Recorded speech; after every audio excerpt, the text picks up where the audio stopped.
Radio Chablais. Radio Chablais. Tout s'explique. Tout s'explique. La rubrique immobilière avec Blue Immobilier SA. Achat, vente et mise en valeur de votre bien immobilier. www.blueimmobilier.ch. Et c'est Pascal Rable, agent immobilier, qui est avec nous ce matin sur Radio Chablais. Nous nous intéressons à la vente des biens immobiliers. Est-ce qu'il y aurait alors autre chose à faire à part de mettre une annonce pour vendre son bien ? Eh bien, contrairement à certaines croyances, il ne suffit pas de mettre une annonce immobilière et attendre pour vendre son bien. Le rôle d'un courtier en immobilier sera de faire de la prospection active et non passive. Après, je ne vais pas vous donner toutes mes astuces, sinon on va me piquer mes idées et je vais perdre mon travail. Non, mais plus sérieusement, notre rôle ne s'y limite pas qu'à ça. Vous savez, chaque objet est unique et notre but est de cibler l'acquéreur spécifique. La prospection doit se faire par des annonces, oui, mais également par diverses stratégies de vente bien spécifiques à chaque objet et à étudier au cas par cas. Les agences immobilières travaillent également ensemble sur certaines ventes afin de maximiser les chances de réussite. Les potentiels acheteurs, ils voudront visiter la propriété, évidemment. À quoi est-ce qu'il faut être attentif avant de les recevoir ? Alors, ce qu'il faut retenir, c'est que les acquéreurs potentiels achètent votre propriété et pas vos meubles. De ce fait, il faudrait dépersonnaliser, désencombrer et ranger un maximum votre logement. L'acheteur n'est pas forcément intéressé par la collection de bibelots de grand-maman, par les grandes armoires d'époque qui ne sont plus au goût du jour et qui prennent beaucoup de place en plus. L'acquéreur doit sentir le volume, l'espace et se projeter. Il faudra donc privilégier une ambiance et des couleurs neutres. Après, qu'on soit bien d'accord, il ne faut pas que votre maison soit vide non plus. Le but, c'est quand même que les acquéreurs se sentent à l'aise et il faudrait préserver donc l'essentiel.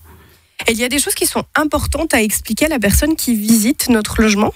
Oui, c'est important de faire rêver les clients et que ceux-ci se sentent à l'aise, surtout madame. Hein.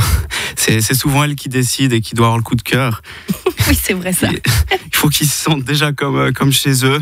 C'est également primordial de connaître parfaitement le côté technique de votre logement.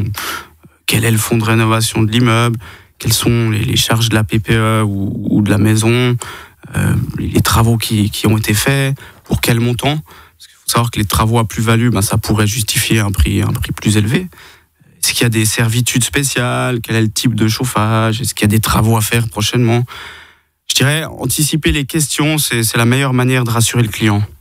Et s'il y a des rénovations à faire, c'est mieux d'investir et de les faire avant de vendre, ou alors de négocier le prix de vente et de laisser faire les rénovations aux futurs propriétaires ? Ça dépend du type et de la grandeur des travaux. En fait, il n'y a pas tout le monde qui arrive à se projeter dans le futur. Pour vous donner un exemple, j'ai une fois commercialisé un appartement qui nécessitait des travaux, mais qui était proposé à un prix très raisonnable. On avait de la peine à le vendre et le propriétaire a investi pour 20 000 francs de travaux.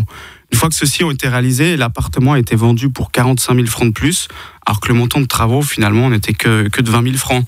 C'est juste que les acquéreurs n'avaient pas réussi à se projeter ou n'avaient pas envie de réaliser eux-mêmes les travaux. Après, il faut être conscient qu'investir des sous, c'est pas forcément possible pour tout le monde. Ce qu'on peut faire dans ces cas, c'est proposer une solution concrète, donc écrite sur papier, avec des plans, des devis précis, des délais pour les travaux. Comme ça, l'acquéreur potentiel est rassuré, puis il saura dans quoi il s'embarque. Et est-ce qu'il y a une période en particulier à laquelle les ventes se font plus facilement ? Pas spécialement, mais je dirais qu'il y en a surtout une où c'est moins propice. Les périodes des vacances scolaires sont celles où on a le moins de demandes, parce que les gens sont en vacances, justement. Le creux principal est surtout en été. Les familles partent souvent à l'étranger. C'est plus difficile de trouver les clients dans cette période. Un peu comme dans tous les domaines, finalement. Et combien de temps peut prendre la vente ? Vous aviez dit tout à l'heure que c'était assez long. Du moment qu'on décide de la mettre en place, ça prend combien de temps, plus ou moins ? Ça dépend du type d'objet, de la gamme de prix et de la complexité du dossier. Mais si on prend un objet standard, c'est-à-dire un appartement ou une maison dans une gamme de prix raisonnable, en dessous du million, il faudrait compter entre 3 et 5 mois. Au-delà, c'est qu'il y a un problème, il y a certainement quelque chose à revoir. Soit le prix n'est pas en adéquation avec le marché, soit la stratégie de commercialisation n'est pas bonne. Peut-être que l'objet est très spécifique pour diverses raisons et nécessite un peu plus de temps.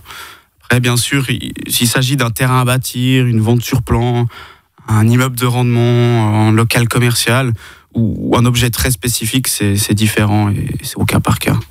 Donc il faut vraiment anticiper à l'avance le fait qu'on veut vendre. Exactement. Comme on l'a vu en début de chronique, c'est un processus complexe et qui prend du temps. Il faut bien se renseigner aux conséquences de la vente, les impôts, les frais et autres pénalités éventuelles si vous cassez votre contrat hypothécaire.